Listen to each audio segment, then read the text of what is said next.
Bonjour tout le monde, alors j'espère que vous allez bien, que ça se passe bien pour vous sur les marchés en ce moment. Alors ce qui va suivre, ce sont des extraits de ma dernière newsletter au format vidéo, newsletter hebdo qui date du 16 juillet 2023. Je rappelle que ces newsletters sont accessibles via les offres premium et les offres hebdo, stratégie hebdomadaire, portefeuille valeur. Donc ces newsletters ont un but pédagogique. Elle traite de l'analyse fondamentale, donc on va regarder les publications de résultats, les valorisations, les publications à venir, à quoi on peut s'attendre. On peut regarder aussi l'évolution des comptes de résultats. On ouvre des bilans. Et aussi, ces newsletters vont traiter de trading, vont traiter de stratégie de trading. J'explique dans ces newsletters ce que je vais faire au niveau trading.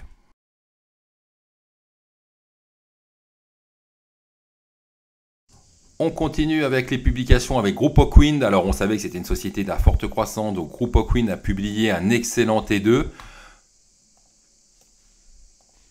avec un T2 en croissance. Alors on a le chiffre d'affaires semestriel en croissance de plus 178% et le T2 est à plus 122. Alors je crois que le T1 était beaucoup plus fort en termes de croissance.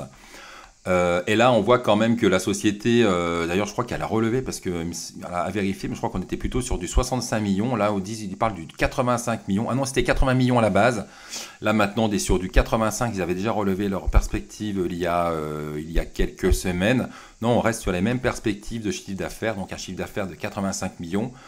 Donc ça sous-entend que le chiffre d'affaires sur le S2 sera encore plus fort que le S1. Et voilà, on devrait avoir aussi des taux de croissance très très forts. Donc belle valeur.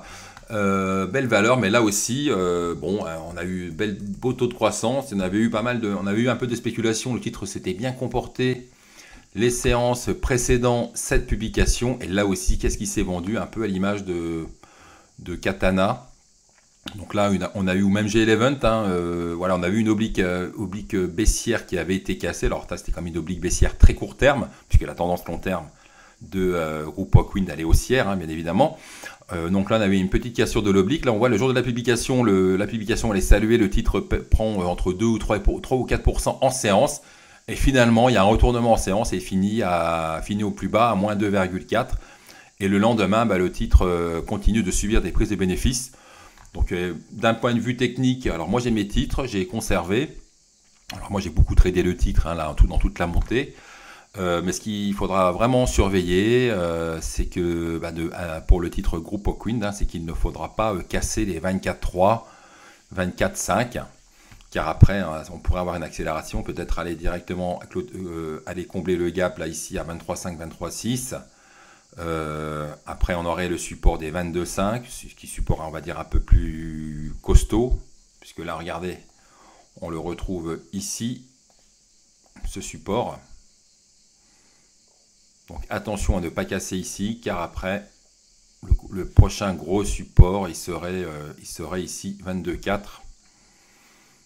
Donc une publication conforme. Alors après, peut-être que le marché s'attendait à ce que la société relève de nouveau ses perspectives. Parce que je vous dis, comme les marchés, comme il y a beaucoup de titres qui ont grimpé, c'est vrai que maintenant les investisseurs sont, comme depuis pas mal de temps, mais très exigeants. Ils en veulent toujours plus, surtout après qu'un titre ait eu un beau parcours haussier. Ubisoft a publié un T1, on va dire, en baisse, qui là, à première vue, on se dit, oh là là, ça s'arrange pas chez Ubisoft, c'est toujours pas bon. Après des résultats annuels catastrophiques, après 2-3 années quand même dans laquelle Ubisoft est un peu est toujours dans son tunnel, un peu, n'arrive pas à voir le bout de ce tunnel. Peut-être là un peu de lumière qui arrive. En tous les cas, on voit que donc on a un T1 en baisse, pas ce niveau-là, mais on voit que le net booking, c'est les réservations. Eh bien, les réservations sont supérieures à l'objectif d'Ubisoft, puisqu'elles s'élèvent à 267 millions, au lieu de 240 millions. Donc c'est ça qui a fait qu'on savait que le T1 serait pas terrible.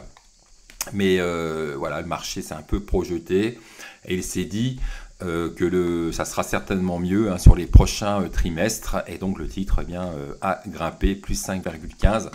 Et là, Ubisoft, il va falloir suivre le titre de près. Alors moi, j'ai tradé le titre vendredi. Alors par contre, c'est un titre qui part un peu dans tous les sens. Pas évident à trader. En intra, hein, il y a beaucoup de mouvements. On peut regarder en intraday en vue 15 minutes. Donc là, ça part. Après, regardez, là, on a des poussées de 2-3%, 3%, et après, ça retombe. Mais au niveau journalier, on était dans un long range depuis pas mal de temps. Et là, on voit que le titre tente une sortie de ce range. Le range, là, c'est un niveau, un intervalle de prix, de cours. Là, on voit qu'on tente une sortie par le haut. Donc là, ce que je pourrais faire, c'est peut-être acheter un nouveau plus haut au-dessus des 29,30. Là, je pourrais tenter quelque chose. Ou alors, si le titre refranchit les 29, y aller avec une demi-ligne et renforcer éventuellement si le titre franchit les 29,30. Donc plutôt y aller en 2 fois. Et attention, c'est un titre très volatile. Mais là, on voit quand même que peut-être que la société est en train de voir la lumière au bout de ce tunnel, un tunnel qui dure depuis plusieurs années chez Ubisoft. Donc un titre à suivre de près. Donc moi, ma stratégie sera d'acheter sur une demi-ligne au-dessus des 29 et de renforcer au-dessus des plus hauts de vendredi, au-dessus des 29,30. Pour viser quoi? Peut-être pour viser ce premier gap, là, ça serait pas mal. Hein, vraiment un trade de 10%, je prends. Donc attention, rien de sûr, hein, bien évidemment. Mais là, on voit qu'on a un gap ici qui pourrait un peu attirer, servir un peu d'aimant.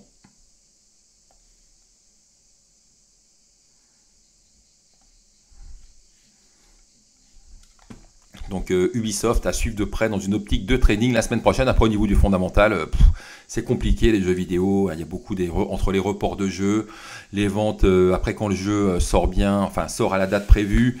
Derrière, voilà, il n'y en a pas des bonnes critiques, donc les ventes, déception sur les ventes, donc il y a des possibilités de déception sur les ventes, sur des reports de jeux. Voilà, il y a beaucoup de déceptions dans les jeux vidéo. On a pu le voir chez Nacon, chez Big Ben, donc chez Ubisoft, chez Atari, chez Dontnod, chez Focus Home, c'est Focus Entertainment cette semaine. Je m'attendais à un T1 très bon. Et là aussi, déception, le T1 n'a pas été bon. Donc j'y reviens. Donc là, c'était les bonnes publications, les bonnes surprises de cette semaine. Donc beaucoup de publications, hein, dans tout ce qu'on a pu voir, on a beaucoup de bonnes publications. Enfin, on a des bonnes publications, mais derrière, ce qu'on remarque, c'est que même si ces publications sont bonnes, eh bien, elles ne sont pas forcément achetées, elles peuvent être vendues. Donc je vous invite vraiment à être très prudent la semaine prochaine, puisqu'on pourra avoir le même comportement sur les valeurs, hein, qui vont publier. Nouvelle marquante de la semaine, on a vu le PDG de Gucci, hein, qui est parti. Donc ça augure un T2 chez Gucci qui pourrait ne pas avoir été bon, notamment en Chine, hein, parce que Gucci vend beaucoup en Chine, en Asie. Donc là, c'est une bonne nouvelle parce que ça veut dire que la société Kering, elle a vu un problème, elle va essayer de résoudre le problème avec un nouveau PDG de Gucci. Ça veut dire aussi que le T2 de Gucci n'a pas été bon. Et puis en parallèle, on a eu aussi une autre nouvelle sur Kering, c'est qu'il y a un fonds activiste, hein, pas activité, activiste, hein, qui est rentré sur Kering. Donc ça s'appelle Bluebell Capital Partner, hein, je ne connaissais pas. Et derrière, ça a soutenu un peu le titre. Donc deux bonnes nouvelles entre guillemets chez Kering, mais quand même, là, il faudra quand même se méfier avec là, pour l'instant, le marché a préféré voir les bonnes nouvelles, mais attention à ce que justement Kering ne nous annonce pas une mauvaise nouvelle avec Gucci au T2. Donc ça, on le saura, je crois que c'est la semaine prochaine, hein, qu'il publie Kering. Donc là, on en était là, Getlink. Et puis après, alors je ne vais pas commenter toutes les publications, hein, donc il y a eu Pierre et Vacances, hein, qui a publié un bon T3, plus 12. Mais comme je l'expliquais, mes abonnés premium, je pense surtout que Pierre et Vacances, le plus gros de la hausse a été fait. On voit que le marché n'en veut plus. Donc là, on est sur une zone de support. Alors après, bien sûr, on peut trader le titre. Mais le titre a quand même est passé de 0,75 à 1,5 sur des espoirs de redressement du résultat opérationnel et de l'EBITDA et du résultat net. Et c'est vrai que pour l'instant, on l'a vu, comme d'habitude, hein, chez Pierre et Vacances. Au premier semestre, la société a dévoilé des résultats lourdement déficitaires, hein, comme d'habitude. Et puis surtout, Pierre et Vacances est bénéficiaire sur le S2. Et derrière, Donc on voit que là on est sur une zone de support et que certes là bon il y a beaucoup d'espoir et coûts donc au niveau des réservations. Donc c'est vrai que les Français ont répondu présent au niveau des réservations de vacances, mais après on peut se poser des questions par rapport à 2024. Donc de toute façon là le problème c'est que là le T3 a été publié, le T4 le T3 a été publié, le chiffre d'affaires à 9 mois était bon, le T4 sera très bon aussi au niveau des réservations, mais après alors en plus tout ça tous ces trimestres ont été bons alors que les Français visiblement font des choix au niveau de leur consommation, ils se privent sur d'autres aspects, mais par contre au niveau des vacances, pour l'instant, ils ne se privent pas. Alors voilà, la question est de savoir si cette tendance va perdurer. Est-ce que les Français vont continuer de faire des sacrifices pour partir en vacances? Et donc d'un point de vue technique, donc c'est baissier. Là, on pourra attendre de savoir ce que va faire le titre sur cette grosse zone de support ici. Même on peut même l'étendre.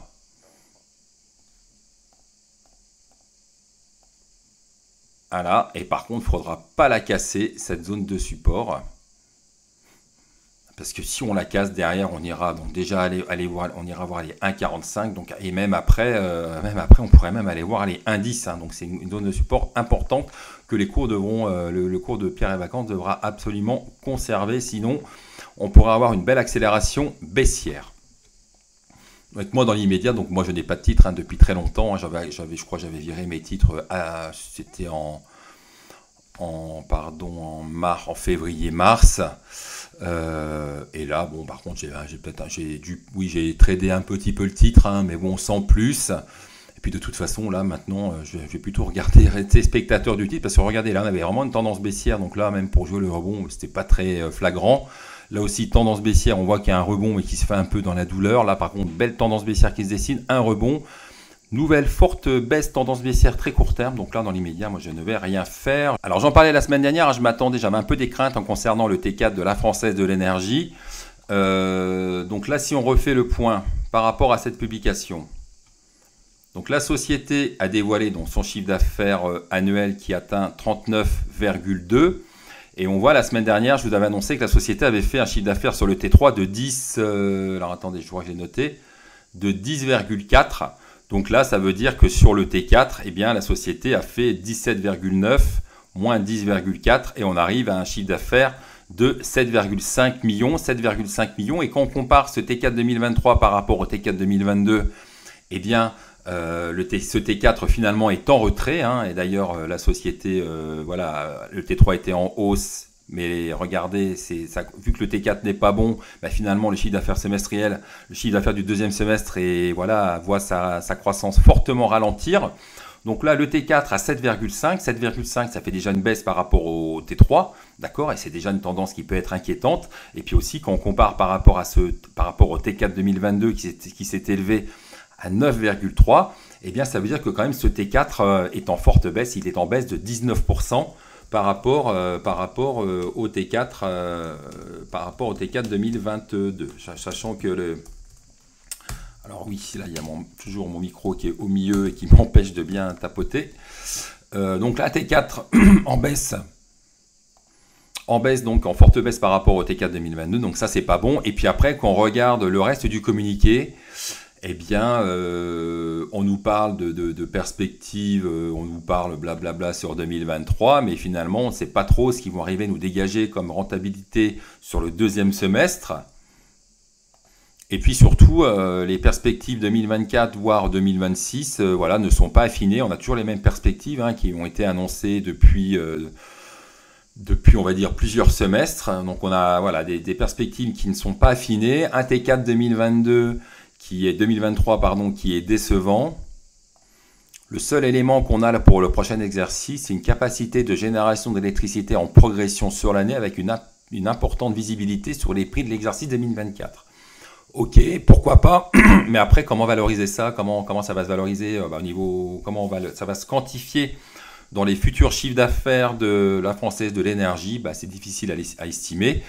Donc un T4 très décevant. Donc moi j'avais allégé au-dessus des 50 et puis après lorsque l'État français avait dit non hein, pour pour l'extraction de CO2 qu'il fallait employer la fracture hydraulique, etc. Et que ça, finalement, tout ça, c'était pas une grande surprise, hein, puisque voilà, tout ce qui est fracture hydraulique, c'est interdit en France. Donc là, c'était pas une surprise que la Française de l'énergie n'obtienne pas cet accord. Au contraire, ça aurait même été une grande surprise que la Française de l'énergie obtienne cet accord. Donc là, moi, j'avais quand même vendu le titre à ce moment-là. Enfin, j'avais vendu une autre ligne à ce moment-là parce que je m'étais dit, le marché va pas plus réfléchir que ça, et puis finalement il va sanctionner le titre à cause de cette décision négative, alors que c'est une décision négative, mais qui est sans surprise au final. Donc j'avais allégé ma deuxième ligne, et là j'ai une autre ligne, et là je me pose des questions. Par rapport à cette ligne. Donc j'ai failli vendre d'ailleurs, lorsque la société a publié, mais c'est vrai que j'ai vu un peu que le titre était en hausse à la préouverture. Donc je me suis dit je vais conserver, et finalement le titre a été vendu, et on va dire que c'est plutôt une baisse logique, hein, puisque le titre a perdu 4%. Il est quand même d'un point de vue graphique, il est dans une tendance baissière relativement forte, hein, avec pas beaucoup de support dans l'immédiat, peut-être ici et encore. Il faudra démontrer que ce support tienne. On a un support ici, regardez, donc là on voit que le titre c'est un peu freiné sa chute sur le support, mais par contre c'est vrai que si le titre venait à casser les 38,8, 38,7, eh bien je pourrais, tout à fait possible que je vende ma dernière ligne de Française de l'énergie. Donc là, ouais, sous les 38,7, je pourrais mettre un stop. Donc c'est vrai que la Française de l'énergie a publié d'excellents résultats semestriels. Alors il ne faut pas aussi oublier que, attention, les dirigeants ont racheté pas mal de titres, hein, sur les 41, 42, c'est qu'eux quand même ils sont très confiants sur les perspectives de leur société, ils croient vraiment dans les technologies de leur société, donc ça, il ne faut pas l'oublier. Donc moi, si je vends, ça ne veut pas dire que c'est une daube, mais ça veut dire que d'un point de vue technique, ça c'est vraiment, la tendance est vraiment détériorée. Et puis surtout, donc la tendance est détériorée, et puis aussi au niveau des perspectives 2024, c'est assez évasif, hein. On n'a aucune idée. Moi franchement, quand je vois les perspectives, enfin il n'y a aucune perspective d'ailleurs, hein. Donc c'est difficile. Moi ce que je redoute le plus, c'est qu'on n'a aucune visibilité pour l'exercice 2024, hein. Je suis incapable de vous dire si les chiffres d'affaires sera en hausse ou en baisse, mais ce que je vois, c'est quand même que la tendance au T4, elle n'est pas bonne, hein, puisqu'on voit que le T4 n'a pas été bon, avec une baisse de chiffre d'affaires de 19%. Et quand on revient par rapport aux dernières publications trimestrielles, ils arrivaient à peu près à publier des trimestres autour des 9-10 millions, et que là on est sur un trimestre à 7,5, et on nous en dit pas plus. Alors est-ce que c'est un accident? En plus 7,5, il a fallu le calculer soi-même, hein. Effectivement, c'était pas très vendeur de mettre dans le communiqué que le T4 était en baisse moi j'ai fait le calcul, hein, comme c'était pas très vendeur dans le communiqué de dire que le T4 était en baisse de 19%. Donc voilà, beaucoup d'interrogations à court terme sur la Française de l'énergie, et ces interrogations pourraient m'inciter à vendre ma dernière ligne de la Française de l'énergie, surtout si on va chercher de nouveau plus bas, sachant qu'en plus le titre est pas très bien orienté, et vraiment orienté à la baisse. Là, il y avait découvert de l'hydrogène blanc, ça avait poussé un peu le titre, et depuis il y a eu la mauvaise nouvelle concernant le chaos donc pour la cour d'extraction de... Oui, donc concernant, c'était pas du carbone, hein, c'était du gaz de charbon. Sartorius a publié ses résultats semestriels, donc résultats en forte baisse, donc ça on le savait, hein, la société avait émis pas mal de profit warning. Elle a déclaré avoir conclu l'achat de Polyplus, hein, c'est un titre qui a été payé hors de prix, hein, c'est ce qui avait d'ailleurs valu une forte baisse sur le titre, hein, puisque ça se payait, je sais plus, au moins 20 fois le chiffre d'affaires, etc. Enfin, c'était hors de prix. Bon, après, ils nous disent qu'à long terme, ils vont arriver à créer de la valeur avec la technologie de Polyplus. Pourquoi pas? Donc là, ils ont publié ils ont publié des résultats semestriels en forte baisse. Et ça, on s'y attendait, hein, plusieurs profit warning. On voit quand même, regardez, chiffre d'affaires en baisse de moins 18,5%, et on voit que là, à chaque fois qu'on a un résultat comme ça, qu'on a un chiffre d'affaires en baisse, vous êtes sûr derrière que la rentabilité va baisser beaucoup plus fortement. Et là, on est sur un EBITDA à moins 31,5, un résultat net à moins 40,4, donc on passe d'un résultat net semestriel de 484 à 244. Donc on peut penser que sur l'année, à condition qu'ils arrivent à réaliser une aussi belle performance, enfin un S2 aussi bon que le S1, enfin aussi bon, aussi important, de même nature que le S1, on pourrait s'attendre à un RN autour des 480 millions. 480 millions, quand on regarde la valorisation, on est quand même regardez, on est sur un PER autour des 53.